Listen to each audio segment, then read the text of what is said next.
Hey everyone, welcome back to another edition of Metcalf's Movie Journal. This is the show where I do quick reviews for the movies that I watch, give them a score out of 10, and then add them to my list. So let's see what movie I'm reviewing today.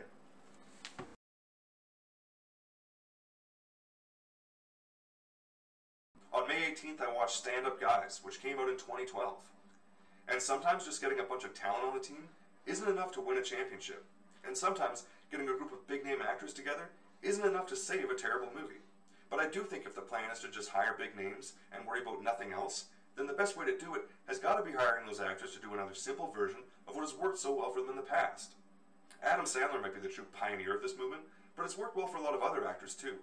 So to see Al Pacino and Christopher Walken return for another old men still want to be gangsters movie just feels like a comfy old pair of sweatpants. Not great, but they fit, so you wear them.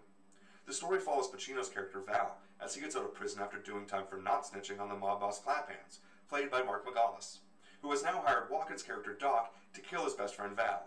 It's a little convoluted, and maybe doesn't make sense in reality, but it fits nicely for character drama, so just don't think about it too much, and it's easy enough to enjoy some well-delivered but simple dialogue about aging men at the end of fantastic careers. There's some real stuff underneath it all between two actors that have shared the screen multiple times, and it was definitely enough to have made this thing watchable.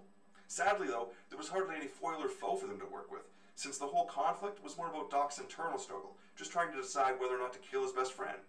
The real antagonist of the story should have been in the character of Claphams, the gangster ordering the hit. But the role was so small that having Mark McGallis, better known for his turn as Hector Salamanca on Breaking Bad, just seemed like a waste.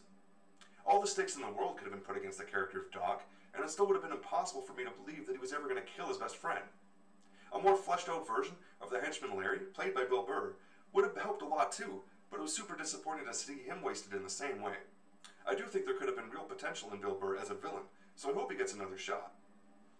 The need for another character was obvious to the writers too, since the character of Hirsch, played by the wonderful Alan Arkin, seems almost shoehorned in after the fact.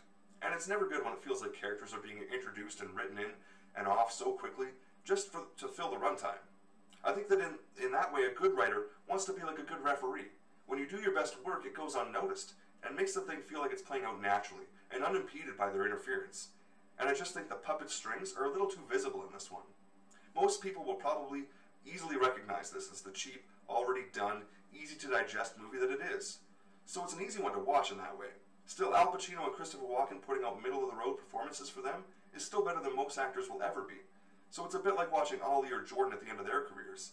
They might not be great, but it's still damn good. In the end, that's all this one really is, though. It's really good actors at the end of their careers working with a pretty bland and simple script. Lower your expectations and you might still enjoy this one. I ended up giving it a 4 out of 10, and it landed at number 998 on my list, putting it right here, in between Star Trek Generations and The Running Man.